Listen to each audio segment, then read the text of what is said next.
Jatuh cinta itu tidak haram. Kata ulama, ahbib habibaka haunamma, cintailah kekasihmu sekedarnya saja.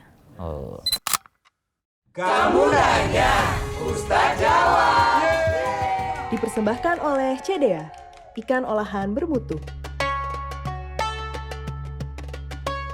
Assalamualaikum warahmatullahi wabarakatuh. Waalaikumsalam warahmatullahi wabarakatuh. Masaul khair semuanya, selamat sore semuanya. Terima kasih sudah datang berkunjung di sini dan falhamdulillah ala kulli hal. Kata Ibnu Abbas, bimanil tal ilm.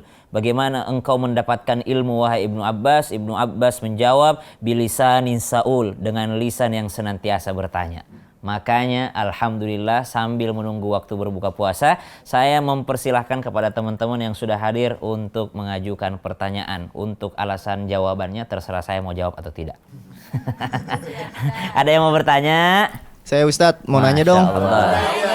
Ustaz, jawab dong. Ya Allah. Akhir-akhir ini saya sering ngerasa galau Ustadz. Gara-gara nggak ada kabar dari doi.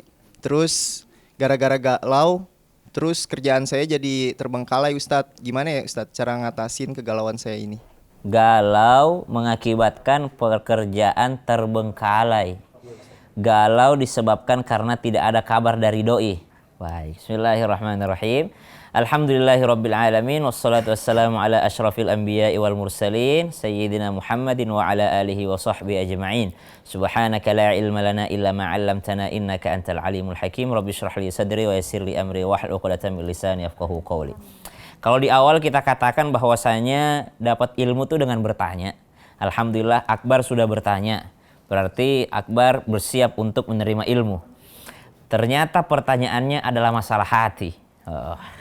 Hati ini adalah sesuatu yang kadangkala memang tidak bisa dikendalikan. Makanya jatuh cinta itu tidak haram. Menyukai lawan jenis tidak haram. Bahkan fitrah manusia. Zuyyina linnasi hubbus syahawati minan nisa'i wal banin. Al-ayah ila akhir ayah. Surah Ali Imran ayat 14. Di mana Allah katakan dijadikan indah ya pada pandangan manusia, wabil khusus laki-laki terhadap wanita. Jadi memang udah fitrah gitu ya. Dan karena cinta ini dia akhirnya menjadi patah hati kalau tidak terbalaskan. Tidak ada jawaban, tidak ada kabar dari doi. Doinya siapa sih? Makanya nasihat ulama biar nggak patah hati banget. Ahbib habibaka haunamma asa ayyakuna baghidaka yawman ma. Wabgid baghidaka haunamma asa ayyakuna habibaka yawman ma. Kata ulama, ahbib habibaka haunamma, cintailah kekasihmu sekedarnya saja. Oh. Udah jadi istri aja, kita disuruh sekedarnya aja, sewajarnya. Udah jadi anak dan orang tua pasti saling mencintai, tapi itu pun disuruh sekedarnya saja. Kenapa? Asa ayyakuna baghidaka yawman ma. Karena bisa jadi suatu hari nanti orang yang paling kau cintai akan menjadi orang yang paling kau benci. Banyak sekarang di pengadilan berperkara anak melawan orang tua. Kenapa? Karena masalah warisan. Kenapa mereka sakit? Kita kalau misalnya nih punya sosmed nggak? Punya sosmed. Ada orang komentar jelek, sakit hati nggak? Sakit hati. Tapi orangnya jauh dari Rusia, sakit hati nggak? Sakit biasa aja tapi. Coba bandingin yang komentar jelek saudaramu sendiri, lebih sakit mana? Saudara. Kenapa lebih sakit saudara? Karena engkau cinta kepadanya.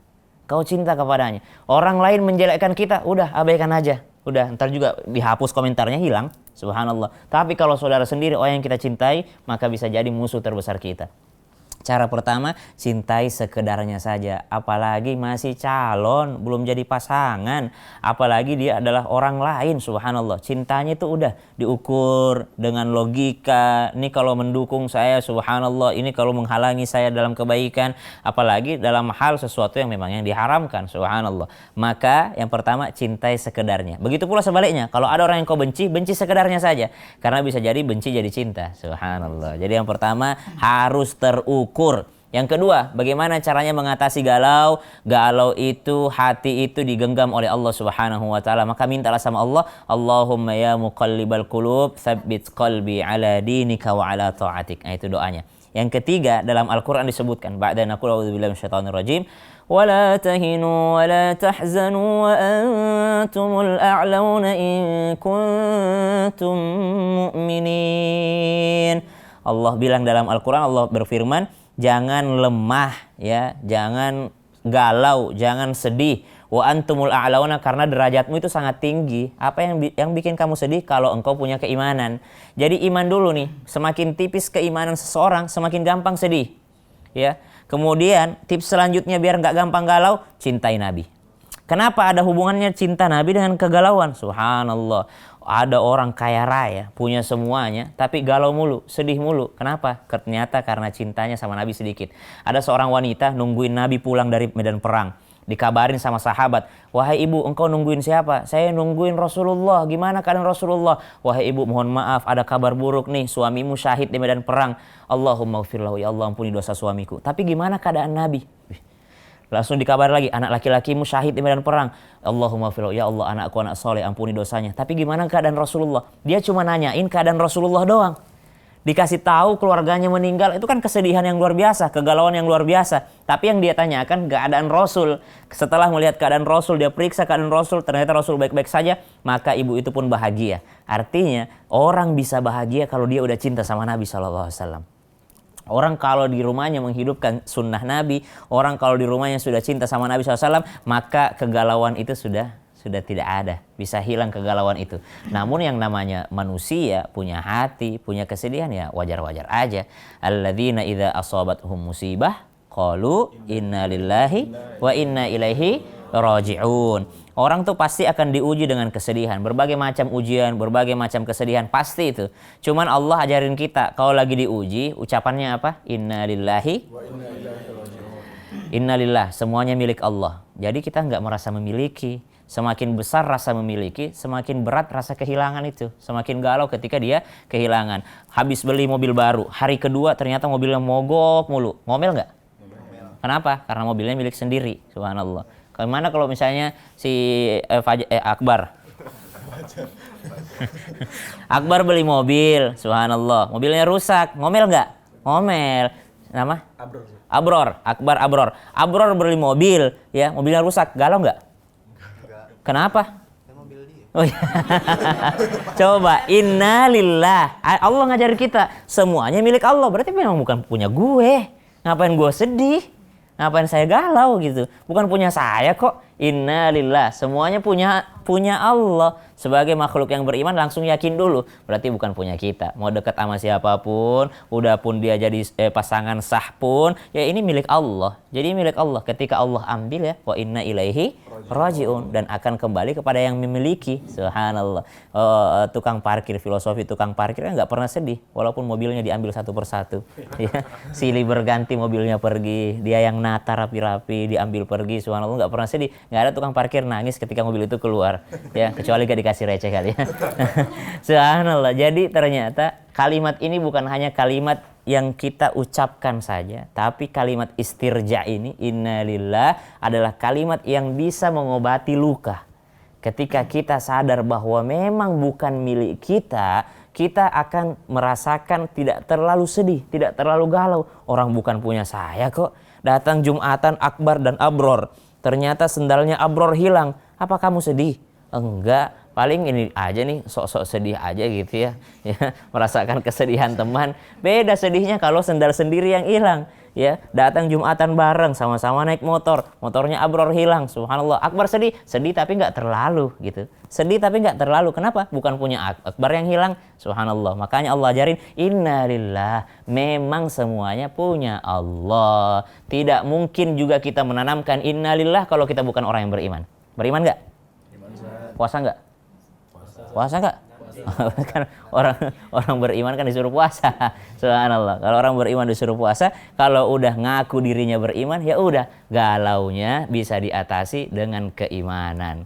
Orang beriman pasti meyakini semuanya bukan miliknya, tapi milik Allah Subhanahu wa ta'ala. Kalau udah milik Allah, ngapain saya terlalu sedih? Sedih boleh, tapi sekedarnya saja. Orang kehilangan nangis boleh nggak? Nangis boleh, yang nggak boleh tuh ini.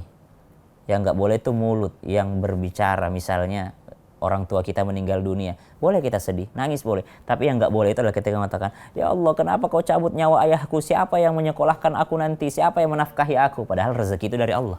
Nah itu ucapan-ucapan yang seperti itu yang tidak boleh. Siapa yang bayar cicilan nanti?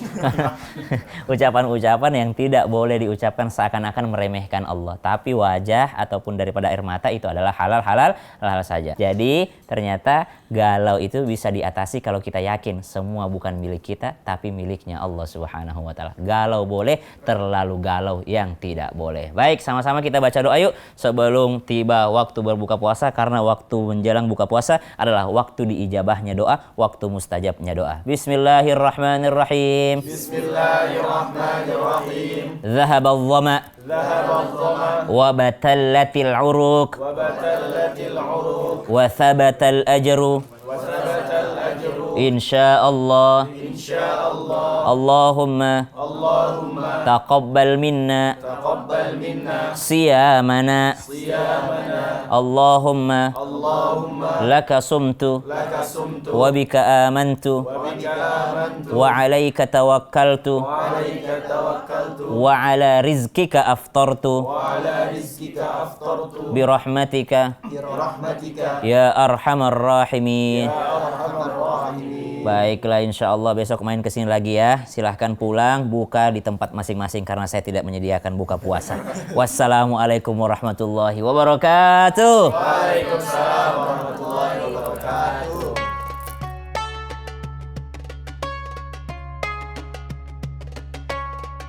Kamu nanya, Ustaz jawab. Dipersembahkan oleh CDA, ikan olahan bermutu. Jumpa lagi dengan saya, Chef Billy Kalangi, di kreasi resep CDA. Lelehkan margarin, bawang bombay, bumbu halus, air matang, kecap manis, kecap Inggris, cengkeh, gula merah, garam, kaldu ayam bubuk, kepala bubuk, CDA Premium, salmon sausage. Rasanya enak banget, sehat lagi. Karena mengandung omega 3 dan protein ikan salmon yang baik untuk menjaga imun tubuh.